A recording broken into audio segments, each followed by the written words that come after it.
Hello everybody. Welcome back to the channel if you're old. Welcome to the channel if you're new. And we're bored of Final Fantasy, right? I hope that everyone said no because I have a bunch more videos coming. But in the meantime, we're gonna play some Persona. I think the formative game series for me would probably be Final Fantasy, Kingdom Hearts, and Persona. They got me through some pretty rough times, and I look back on all three series very fondly. Holy shit, Persona 3 Remake, Final Fantasy 7 Rebirth, and Ever Crisis all getting news in one day had me in tears, for real. Anyways, unlike with Final Fantasy and Kingdom Hearts, where I started with the first game or earlier games and kind of saw the series progress and grow, my first Persona game was Persona 5, Vanilla Not Royal. My brother played Joker in Smash, and I thought he was really cool, so I picked up the game. Needless to say, I was a little apprehensive of going back to Persona 1 because it was my general understanding that it is quite different from modern Personas. And while, now that I've played it, I can say it definitely is in some aspects, it does retain that Persona charm that 3, 4, and 5 gave me. So, without further ado, let's get talking about Persona 1. So, our story starts off when a group of high school kids decide to play Bloody Mary in an empty classroom. Oh, sorry, it's not Bloody Mary? Okay, sorry. They decide to play Persona in an empty classroom, which entails that they do a silly little ritual and say Persona 3 times in order to summon something. Are we sure this isn't Bloody Mary? Well, despite there being some skeptics among us, we end up causing an earthquake, summoning a little girl in white, and collectively passing out. While passed out, we meet a butterfly dude named Philemon. Remember that, because butterflies are very important in this game. And he spouts off some mumbo-jumbo before we wake up. I honestly thought that he was the Igor equivalent in this game, so I was pleasantly surprised when our long-nosed friend appeared later on. Anyways, after our little nap, we wake up and decide to take a visit to the hospital to see one of our classmates, Maki Sanamura. And Maki is very, very important because the character we play as serves as a viewpoint character, while the actual story of the game is completely about Maki.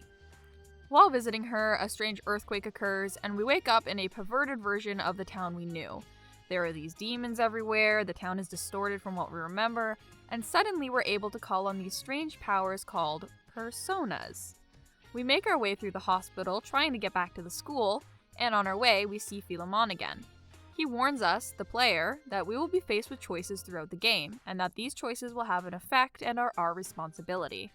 And while I listened to the cutscene, I kinda rolled my eyes, but the choices do actually have an impact later in the game, so that was pretty cool. We make it back to the school, and this is when things start getting pretty strange. Maki is there, but she's not sick. She's cheerful and completely fine despite being hospitalized for over a year. Furthermore, Maki keeps mentioning this girl in black, who we later learn is named Aki. From various people, our group discovers that a big company in town called Seebeck has developed something called the Diva System, which is supposedly behind the strange phenomenon surrounding the town. Our group goes to investigate Kandori, the company's owner, but end up getting sucked in by the Diva System. We end up back at school, but the town and people are slightly different. The Maki we have been traveling with reveals that she is actually from this world, and our Maki is still lost.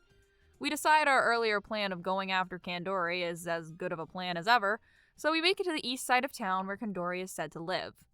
Unfortunately, in order to get there, we get trapped in some bizarro black market, which is run by an even bizarroer queen.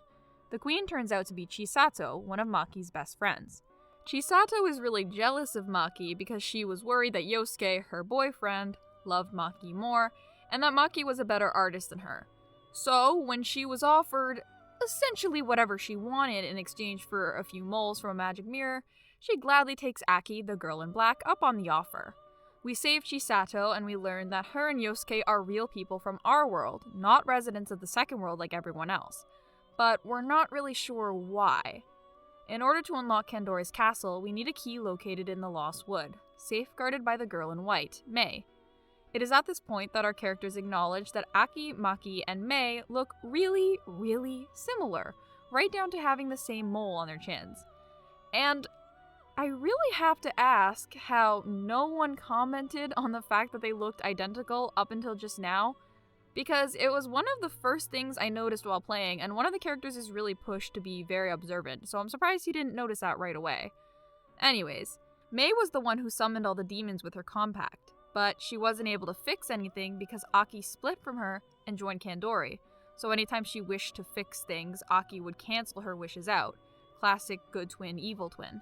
We convince Mei to give us her compact so we can access the tower, and we finally make it to the top of Kandori's tower! But he was just baiting us all along in order to get Mei's half of the compact. With said compact, Kandori and Aki make it so that his castle overlaps the middle of the real world, essentially threatening to destroy it. Kandori has a massive god complex and thinks that it is his job to annihilate humans. Classic Persona. After quite a bit of grief, and Maki's mom being the best mom there is, we make it to Kandori in the real world. He asks us why we cling to life so desperately, and each character gives a different answer. Mark stating that he wishes to make each day count, Brown is sick and tired of being a coward, and Maki believes in herself with or without a reason. Naturally, what we reply with is an option, either indifference or conviction, and it does actually matter later on, as I mentioned earlier. We defeat Kandori and we learn the real truth behind everything going on. The real Maki, our Maki, is being used to power the Diva system, and the world we were in was an idealized world she made up in her head as a result of her jealousy towards her classmates who got to live normal lives. Hence why Chisato and Yosuke were the real versions, because Maki wanted the real versions of her friends.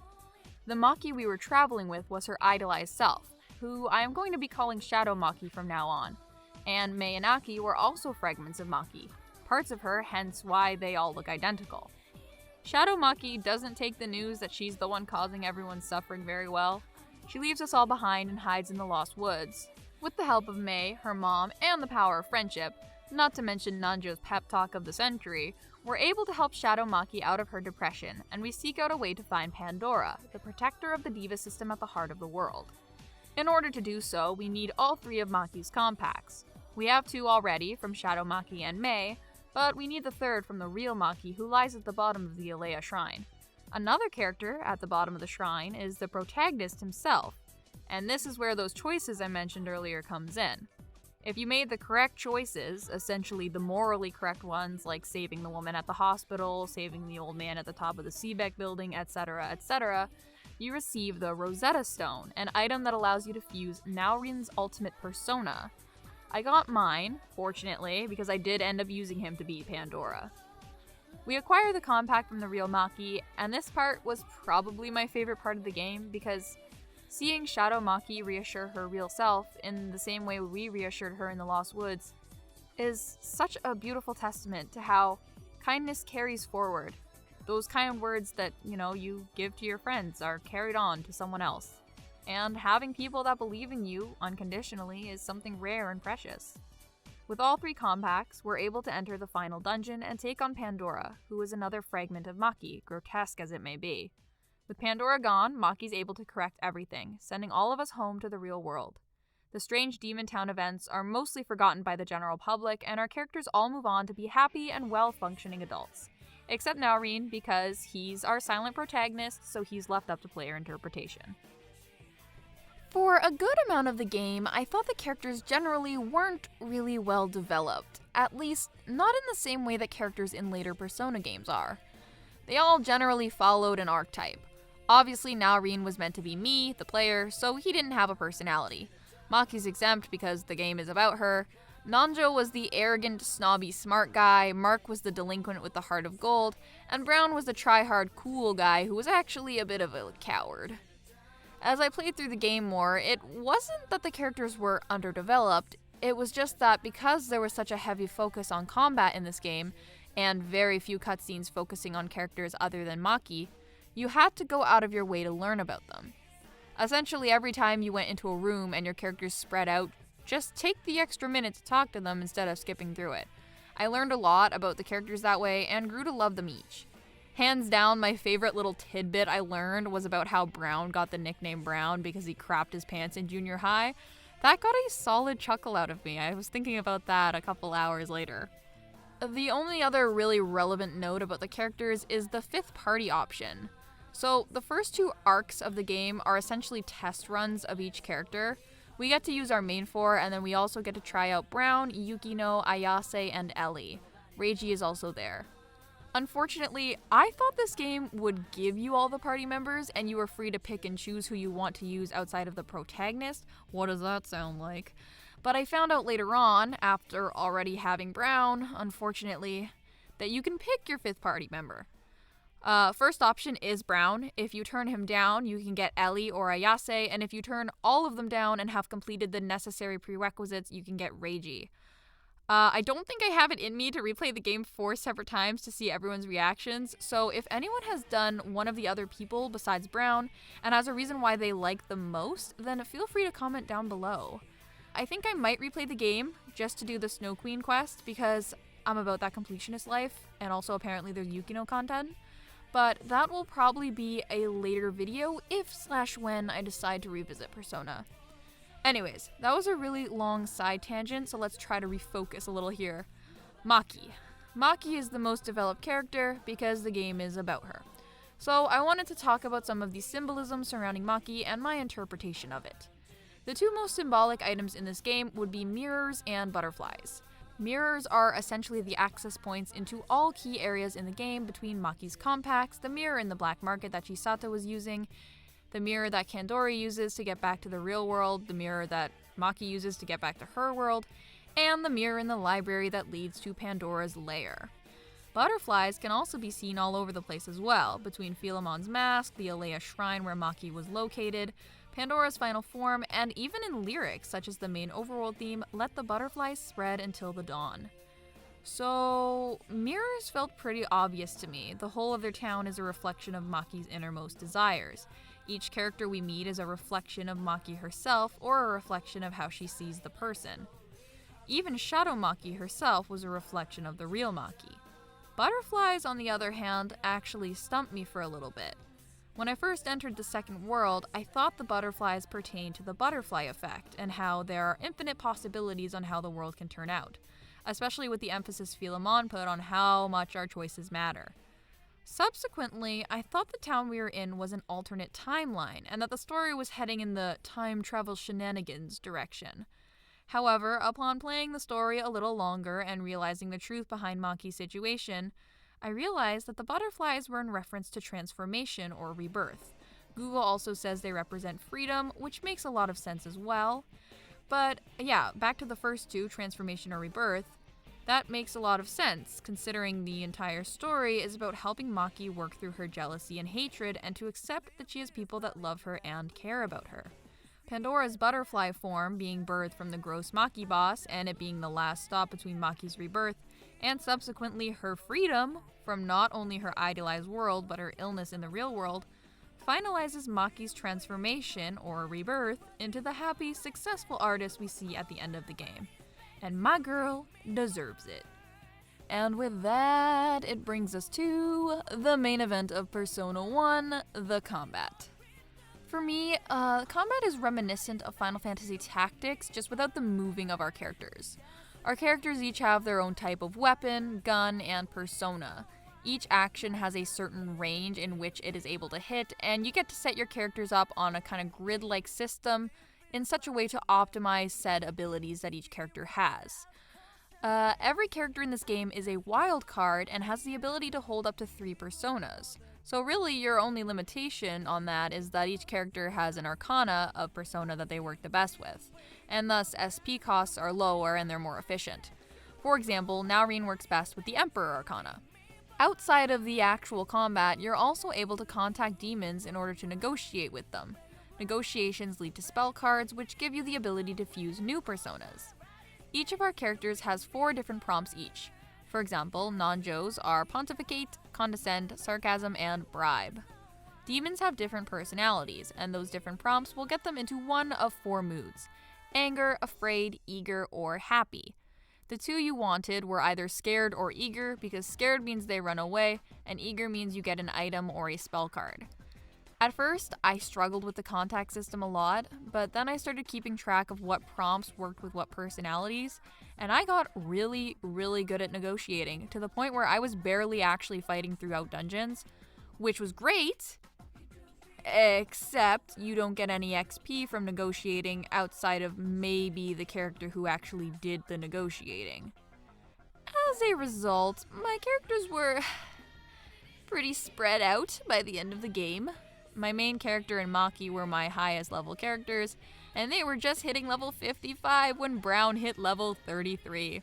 He single-handedly tanked my average party level. Another note on Brown tanking the average party level, not salty at all. XP was actually earned differently. So essentially, each character would gain XP based on the amount of damage they did throughout the battle. So if Maki did the most damage, Maki would get the most XP, and if you did the least amount of damage, you would get the least amount of XP. Hence why it took forever to level up certain characters, because their starter movesets were very, very bad, and as I mentioned, I sucked at contacting at the beginning, so I couldn't get new personas. But yeah, outside of those two little kinks, I found the combat to be very, very enjoyable. It was paced well, the voice acting was very good, and the battle theme became the theme of my life, because I was listening to it even when I wasn't playing the game. And I honestly think that the only reason I enjoyed Persona 1 is because I enjoyed the combat. I'm not saying that every other aspect of the game is bad, but I honestly don't think that there's enough there to hold your interest if you despise the combat, because you spend, I would say, 70% of the game in battle.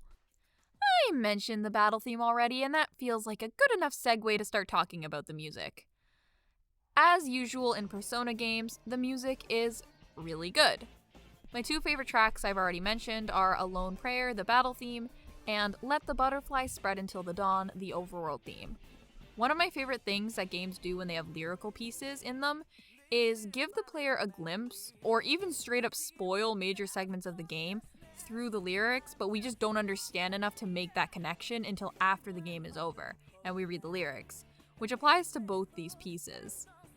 Another note that I wanted to add about the overworld theme is that it is actually used in a similar way that Blooming Villain and Regret are in Persona 5, with the former being a boss theme and the latter being a slowed down, softer version of the piece used when the target realizes their mistakes. The overworld theme is the main theme to Maki's world, and a slowed down, softer version of the piece is used when the characters have a major development moment, usually centered around Maki or someone close to her, such as Chisato in the Black Market. I think it's really cool that they use the same song to invoke different emotions just by changing musical elements like tempo. I kinda wanted to do a video dedicated to talking about the lyrics of A Lone Prayer and the overworld theme, but whether or not that actually happens remains to be seen. Last note, school theme is good. Random thoughts I had while playing the game. Okay. Let's take a look at Nanjo's portrait and tell me what you think this man should sound like, and it better be the actually voice that you're thinking of, because that's what he should sound like. So why does he sound like this? My move. Like, bro, his voice is so good. I love it. Like, it sends me. I mentioned this earlier, but I'm gonna mention it again because it annoyed me. How did no one comment on Aki being identical to Maki? They have the same mole on their chin that's practically a birthmark. They're identical. Walking into walls is fun. I know I'm talking about voices a lot, but I never thought there would be a Persona protagonist, like a silent protagonist, that I wanted to talk all the time more than Joker. But holy shit, why isn't Naorine fully voiced? Okay, I swear, this is the last point on the voice actors, but completely unrelated to the last point, I was trying to figure out who voiced Naoya, aka Boy with the Earring, aka the protagonist, and tentatively I think it's George Grant, but the role isn't listed on his IMDb, so I'm not 100% sure. But I digress. Keith Silverstein is Brown. How did I not realize this sooner? How is this? Leave it to me! The same as this. Wake! The range, the versatility. Oh my gosh. I really wanted to check how many hours it took me to beat this game, but my PSP died on sleep mode and I got busy at work. So, Persona 1, an almost 600-hour commitment. In conclusion, Persona 1 is a solid game. The characters are fun, the story is heartwarming, the power of friendship is very much present, and the combat is very engaging. The game is a bit dated, and again, if you don't like the combat, you probably won't like the game, but all in all, pretty fun play that I recommend to you lovely people. Thanks for watching, and I will catch you on the next one.